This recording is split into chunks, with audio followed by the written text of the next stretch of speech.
17:38. I'm like, hey, what's Hello and welcome.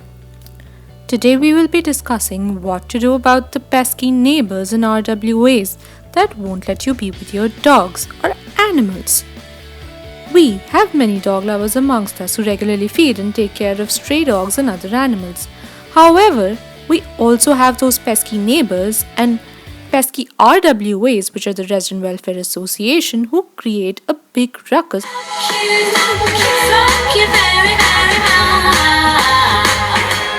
It's when the dogs are being fed. We also have issues when you take your pet dogs in lifts, or when you take them in the parks, or when your pet dog decides to make a poo-poo.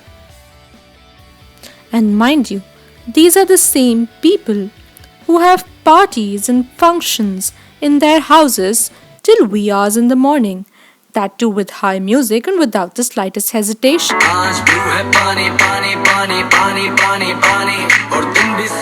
What do we do about these heartless neighbors and these pesky resident welfare associations which can't let us be in peace? First things first, when you are compassionate to animals, you shouldn't feel like you're doing something wrong. It is the fundamental duty of every citizen of India to protect the environment and be compassionate to living creatures. It is enshrined in Article 51A, Clause G of the Constitution of India. If anything, those pesky neighbors are the ones not following their fundamental duty. The first thing we suggest you can do is register yourself as an animal caretaker or a colony caretaker with the Animal Welfare Board of India. We will put a link to the application form in the description box. On registering, you will get a nice card, and this will give you credibility and help you assert your rights better. We also suggest, in case of an altercation, you try to talk it out with the objectors and explain them your rights and the existing laws to prevent matters from being escalated. But if they are intent on harassing you, then talk to a local animal welfare organization and also lodge an FIR. Let's tackle one issue at a time. No one can stop you from performing your fundamental duty under Article 51A, Clause G of the Constitution of India, and it is also your right under Article 19 and Article 21 of the Constitution of India. According to the Animal Welfare Board of India and the Delhi High Court, the neighbors can't prevent you from feeding the strays, and the police is actually supposed to protect you. However, if anybody tries to threaten you or prevent you from feeding the dogs or taking care of other animals, you should know that it can fall in the category of an offence under the Indian Penal Code. That is Section 503 and 506, which are criminal intimidation and its punishment. Criminal intimidation is a cognizable offence. We suggest you get an FIR registered immediately after the incident. If you are a woman being harassed, Section 509 of the Indian Penal Code also comes into play. If you are wondering what cognizable offences are and the exact procedure of registering an FIR, we suggest you watch our previous video on it. We will put a link on the screen for it and also in the description box. It is a good strategy to get a human angle involved in the case via Section 503, 506 or 509 of the Indian Penal Code, as the police can sometimes be slow in acting on animal cruelty cases, but they can't neglect a case of criminal intimidation which involves a human. If anybody slaps you or physically hurts you, it becomes an even more serious offence in the category of hurt or grievous hurt under the Indian Penal Code. FYI, the catch-all law for the purpose of animal cruelty is Section 11 of the Prevention of Cruelty to Animals Act, which prohibits acts like beating, kicking, torturing, unnecessary pain or suffering to animals. However, that law lacks teeth due to inadequate punishment. Hence, we have to look towards other laws like criminal intimidation, hurt, etc. under the Indian Penal Code. So the end point being that the neighbours or the RWAs can't prevent you from feeding or taking care of the animals, as it is your right and your duty under the Constitution of India, and if anybody does interfere with it or intimidates you, you can always lodge an FIR under the Indian Penal Code. Moving on.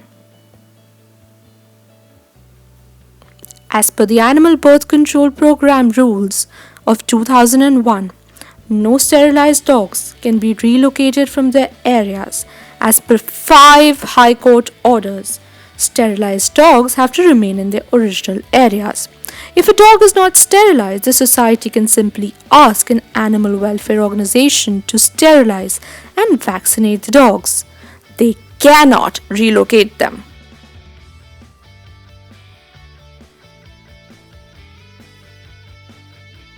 Killing of an animal or pet is illegal, and it's an offence, being cruelty to animals under Section 11 of the Prevention of Cruelty to Animals Act of 1960.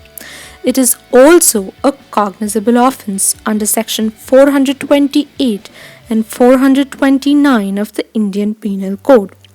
We suggest you lodge an immediate FIR. And if you had to go through this unfortunate incident, we also suggest that you take video footage of the scene so that the metadata in the video footage can help you later on. Also, take the body of the dog to a government or private vet to do a post-mortem.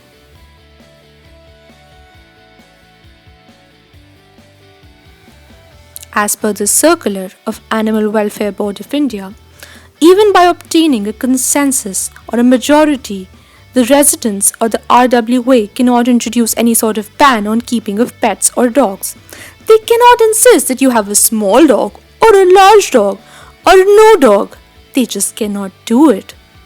Secondly, there are court rulings to the effect that pets cannot be disallowed from the use of lifts, and no charge or fine can be imposed either by the housing society for the use of lifts by pets. Third, pets in parks. Pets that are not properly exercised may show aggression and frustration, and that can never be beneficial to the residents or anybody else. So, try and talk it out with the RWAs and the people in charge and tell them how pets need to be walked. It may be a better idea to fix timings for when pets can be walked without inconvenience to other residents, rather than imposing a full blanket ban.